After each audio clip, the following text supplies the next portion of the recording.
Hello दोस्तों, स्वागत है आप सभी का हमारे YouTube channel MCQ multiple choice questions में।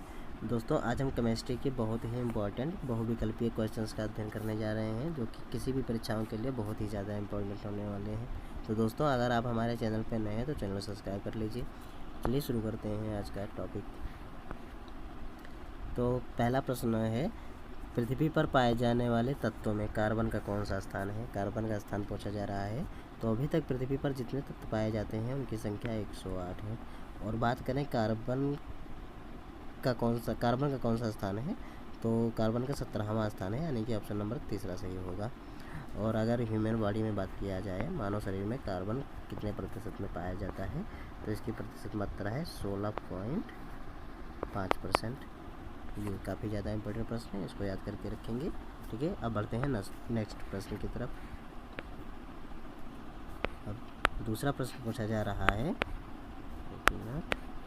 हाँ, दूसरा प्रश्न पूछा जा रहा है, प्रदूषित जल को पीने योग्य बनाने के लिए किस रासायनिक यौगिक को प्रयोग में लाया जाता है। तो प्रदूषित जल को पीने योग्य बनाने के लिए जिस रासायनिक यौगिक को प्रयोग में लाया जाता है वो है क्लोरीन, यानी कि ऑप्शन नंबर ये सही होगा इसमें।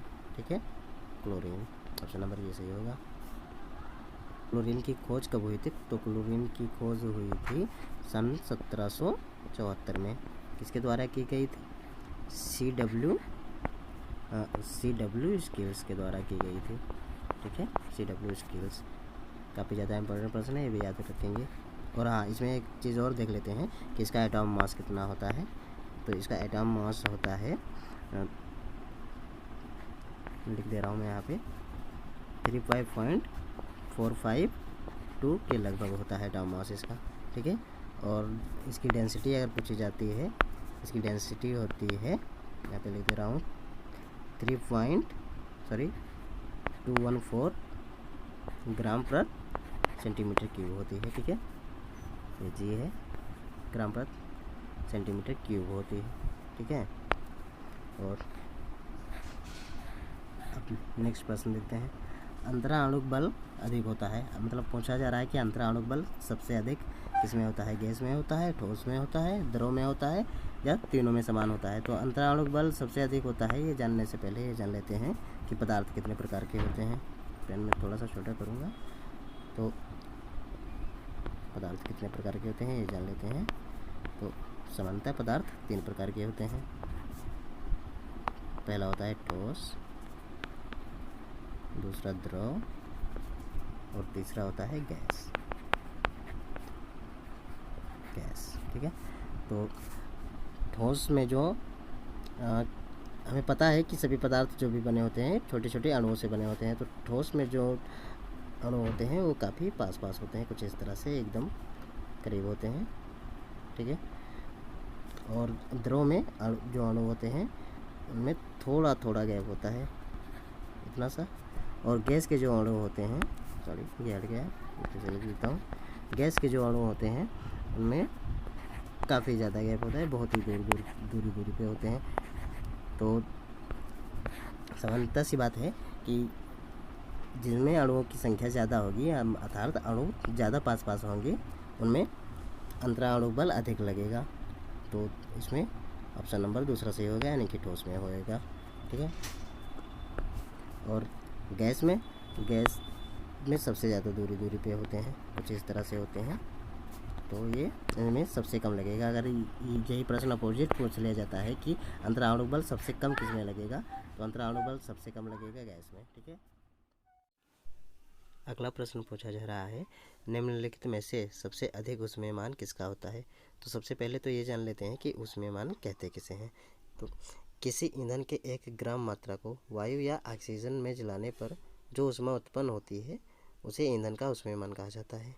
तो बायोगैस को जलाने पर जो ऊष्मा उत्पन्न होती है वो कितना होता है? 35 से 40 के बीच में होता है, 35 से 40 के बीच में, और इसे किलोजूल प्रति ग्राम में व्यक्त किया जाता है, ये होता है। और मिट्टी के तेल को जलाने पर जो ऊष्मा उत्पन्न होती है 48 किलोजूल प्रति ग्राम होती है। ठीक है, और ब्यूटेन को जलाने पर जो ऊष्मा उत्पन्न होती है वो 50 किलोजूल प्रति ग्राम होती है।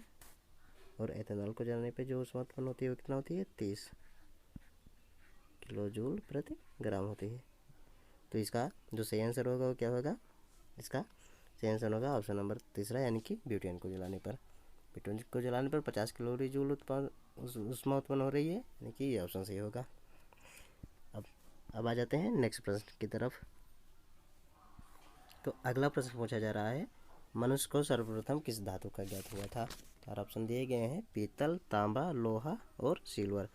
तो मनुष्य को सर्वप्रथम जिस धातु का ज्ञात हुआ था उसका नाम है क्या, तांबा, यानी कि ऑप्शन नंबर दूसरा सही हो जाएगा, वो तांबा है।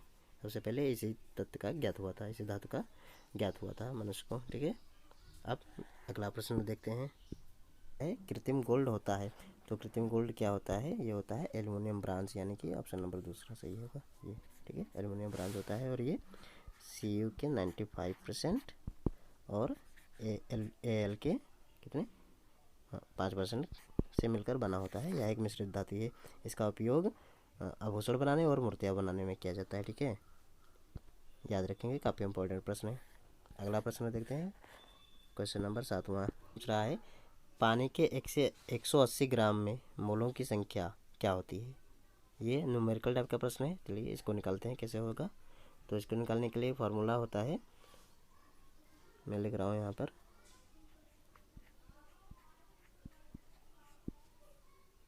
मोलों की संख्या इक्वल टू ग्रामों में भार अपॉन क्या होता है, अणुभार होता है, अणुभार। आइए इसको करते हैं कैसे होगा। तो मोलों की संख्या निकालना है, यानी कि ग्रामों का भार दिया हुआ है 180, और जल का जो अणुभार होता है वो कितना होता है, 18 होता है। किससे जाएगा, 10 से पूरा विभाजित हो जाएगा। ठीक है, भाग देंगे 10 आएगा, यानी कि ऑप्शन पहला सही होगा, ये 10। ठीक है, अब आ जाते हैं अगले प्रश्न की तरफ। 8वां प्रश्न पूछा जा रहा है, ट्राइनाइट्रोटॉलुइन है एक, ट्राइनाइट्रोटॉलुइन क्या है, यह एक विस्फोटक है, यानी कि ऑप्शन नंबर दूसरा सही होगा। ठीक है, यह एक विस्फोटक है। ठीक है, और ट्राइनाइट्रोटॉलुइन यानी कि TNT। ठीक है, ये जानेंगे, शॉर्ट में इसका नाम है। और भी ये होते हैं विस्फोटक पदार्थ, जैसे कि RDX हो गया, और क्या होते हैं, और होते हैं TNT। ठीक है, ये सब एक विस्फोटक पदार्थ होते हैं। ठीक है, याद करके रखेंगे, काफ़ी ज़्यादा इंपॉर्टेंट प्रश्न है, परीक्षाओं में बार बार पूछे जाने वाले प्रश्न हैं ये सब। ठीक है, और अगला प्रश्न पूछा जा रहा है, प्राकृतिक रबड़ इनमें से किसका बहुलक है। प्राकृतिक रबड़ इनमें से किसका बहुलक है, बहुलक यानी कि पॉलीमर। ठीक है, कभी पॉलीमर पूछ ले तो आप कंफ्यूज हो जाना, पॉलीमर यानी कि इसका ऑप्शन कौन सा सही होगा, आइसोप्रीन। प्राकृतिक रबड़ आइसोप्रीन का बहुलक है, ऑप्शन नंबर तीसरा इसका सही हो जाएगा। ठीक है,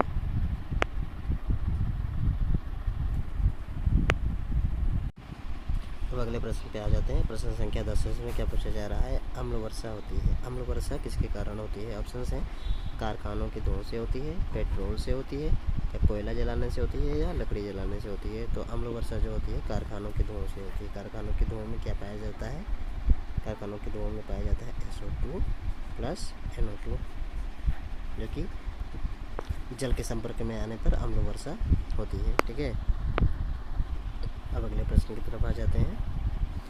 क्वेश्चन नंबर 11 है, किसी पदार्थ का ताप बढ़ाने पर उसके अणुओं की संख्या उसके अणुओं की ऊर्जा में होती है। किसी पदार्थ का ताप बढ़ाने पर उसके अणुओं की संख्या में क्या होती है, वृद्धि होती है। उसके अणुओं की ऊर्जा में वृद्धि होती है, उसके अणुओं की ऊर्जा बढ़ जाती है। ठीक है, ऑप्शन नंबर पहला सही होगा इसका। ठीक है, अब आ जाते हैं नेक्स्ट प्रश्न की तरफ। इसमें पूछा जाता है कि अंतरा आणुक बल नगण्य होता है। नगण्य मतलब ना के बराबर, एकदम ना के बराबर होता है अंतरा आणुक बल। तो ये प्रश्न हमने ऊपर पहले भी कर लिया है। ठीक है, अंतराणुक बल के बारे में मैंने बताया था। तो अंतराणुक बल सबसे कम किस में होता है, ये पूछा जा रहा है इसमें। तो अंतराणुक बल सबसे कम किस में होता है, गैस में होता है। गैस में क्या होते हैं, अणु जो पदार्थ के अणुओं की संख्या होती है वो ठोस में एकदम पास होती है, और द्रव में थोड़ी दूरी पे होती है। और गैस में कैसे होते हैं, गैस में एकदम दूरी होते हैं। ठीक है, इस तरह से होते हैं। तो इसमें ऑप्शन नंबर तीसरा सही हो जाएगा। ठीक है, अब अगला प्रश्न पूछा जा रहा है। देखिए यहाँ पे थोड़ी सी मिस प्रिंटिंग हो गई है। यहाँ पे पूछा जा रहा है सोडियम कार्बोनेट समानता माना, सोडियम कार्बोनेट समानता माना जाता है। सोडियम यहाँ पे को कर लीजिएगा, सोडियम कार्बोनेट को सामान्यतः माना जाता है, सोडियम कार्बोनेट को क्या माना जाता है, सोडा माना जाता है। ऑप्शन दूसरा सही हो जाएगा इसका, ठीक है।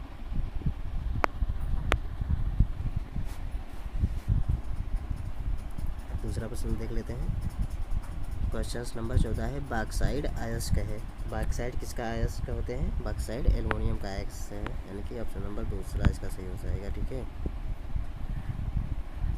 अगला प्रश्न है, प्लास्टर ऑफ पेरिस का रासायनिक सूत्र क्या होता है। प्लास्टर ऑफ पेरिस का रासायनिक सूत्र देखिए, सबसे पहले जान लेते हैं कि जिप्सम का रासायनिक सूत्र क्या होता है। जिप्सम का रासायनिक सूत्र होता है CaSO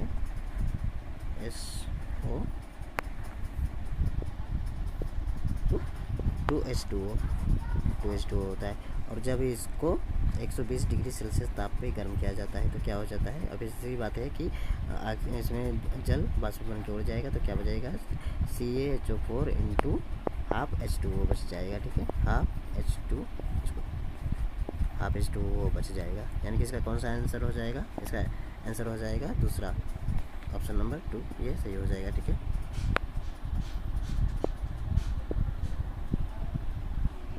अब आ जाते हैं अगले प्रश्न की तरफ।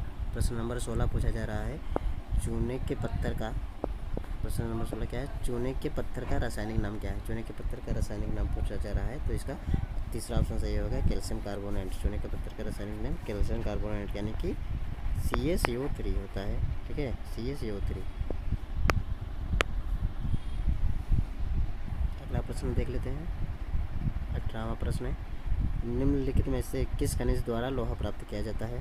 निम्नलिखित में से किस खनिज द्वारा लोहा प्राप्त किया जाता है। तो लोहा जो है किससे प्राप्त किया जाता है, कुछ इसका चौथा ऑप्शन कहाँ आ ही नहीं रहा है, हाँ ये क्वेश्चन नंबर 14 इसका कौन सा है, हेमेटाइट होता है, चौथा सही हो जाएगा, ठीक है।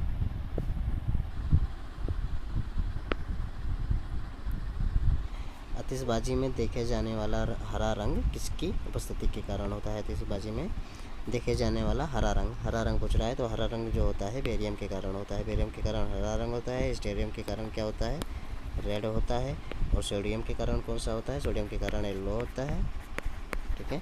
और एक अलग से भी पूछा जा सकता है, ब्लू किसके कारण होता है, तो ब्लू होता है कॉपर, ठीक है, कॉपर के कारण ब्लू रंग होता है, ठीक है।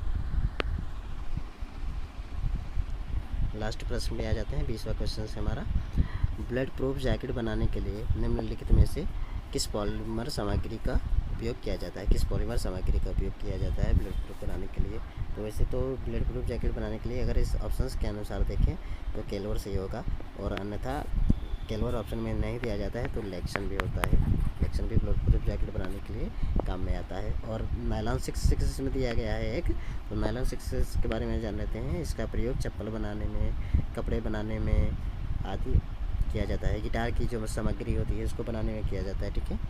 तो ये थे आज के 20 बहुत ही इंपॉर्टेंट केमिस्ट्री के प्रश्न। अगर आपको वीडियो अच्छी लगी हो तो चैनल को हमारे सब्सक्राइब करें, वीडियो को लाइक करें, और ऐसी ही वीडियो पाने के लिए बने रहिए हमारे साथ।